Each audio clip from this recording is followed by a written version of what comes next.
तभी टीवी पर पीएम की मन की बात चलती है।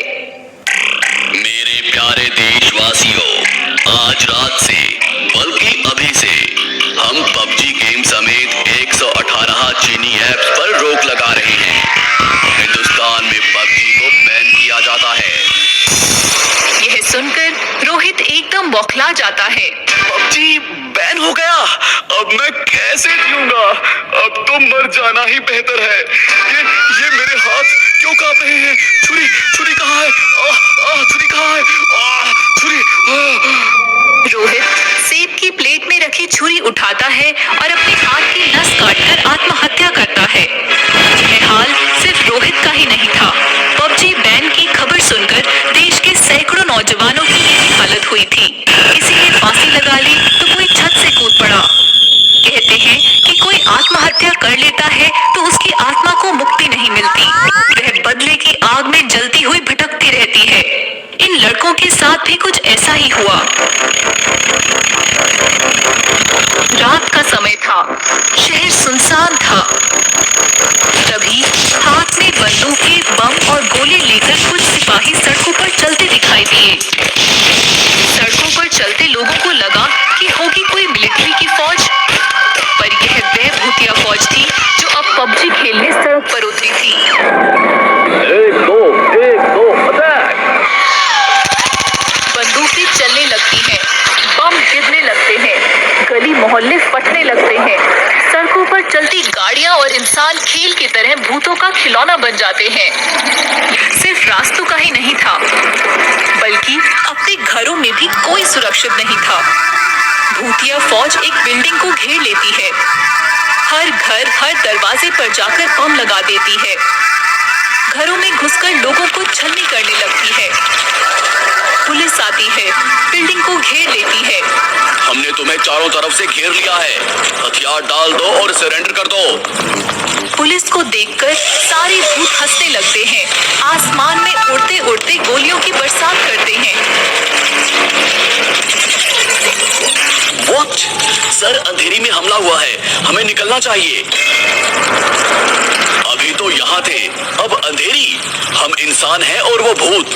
हमारे अंधेरी तक पहुँचते पहुँचते वो कहीं और निकल जाएंगे। तो सर, अब करें तो क्या करें? दिल्ली फोन घुमाओ।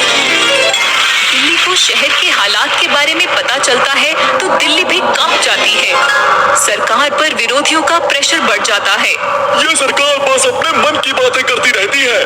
देखा, पबजी 100 नौजवान भूत बनकर शहर में पबजी खेल रहे हैं। आखिर ये सरकार क्या कर रही है? पीएम ने तुरंत डिटेक्टिव करण को बुलावा भेजा।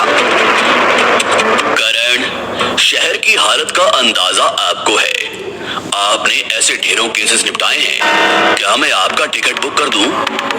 कहिए, कब निकलना है? करण शहर में आता है, पुलिस अफसर के साथ बात करता है। दिन में गायब रहते हैं और रात को हंगामा करते हैं। आप उन्हें कैसे रोकोगे? इन भूतों की कमजोरी है पबजी, और कमजोरी का फायदा उठाना करण अच्छी तरह जानता है। रात होती है, करण को फोन आता है। सर, पुलिस हेडक्वार्टर पर हमला हुआ है। करण तेजी से पुलिस हेडक्वार्टर की तरफ निकलता है। इधर भूत बम और बंदूकों से हेडक्वार्टर का नामो निशान मिटा रहे थे।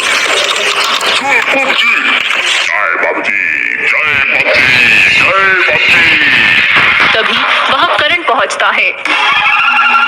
जय पबजी! भूत करण की तरफ बढ़ते हैं। जय पबजी! कौन है तू? मैं डिटेक्टिव करण, मोदी जी ने भेजा है मुझे। हमें मारने के लिए? हम उसी वक्त मर गए थे जब पबजी बैन किया था। अब मरेंगे नहीं, सिर्फ मारेंगे। तुम गलत समझ रहे हो, मैं मारने नहीं समझाने आया हूँ।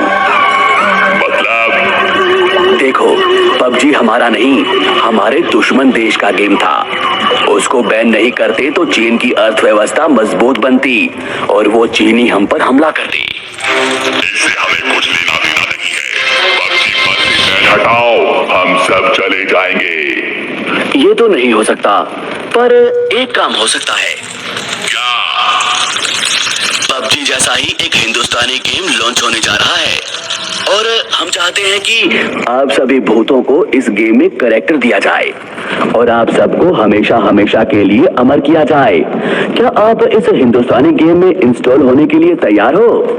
सारे भूत कुछ सोच में पड़ जाते हैं और फिर कहते हैं, हाँ, हम तैयार हैं। बोलो, हम क्या करें? आप सब इस बोतल में आ जाइए। जल्दी ही आपको नए हिंदुस्तानी गेम में इंस्टॉल करके लॉन्च किया जाएगा। सारे भूत बोतल में घुसकर कैद हो जाते हैं। करण बोतल का ढक्कन लगाता है। सर, क्या सच में पबजी जैसा गेम लॉन्च करने वाले हैं? आप भी पबजी खेलते थे? नहीं सर। फिर आप बेवकूफ कैसे बन गए?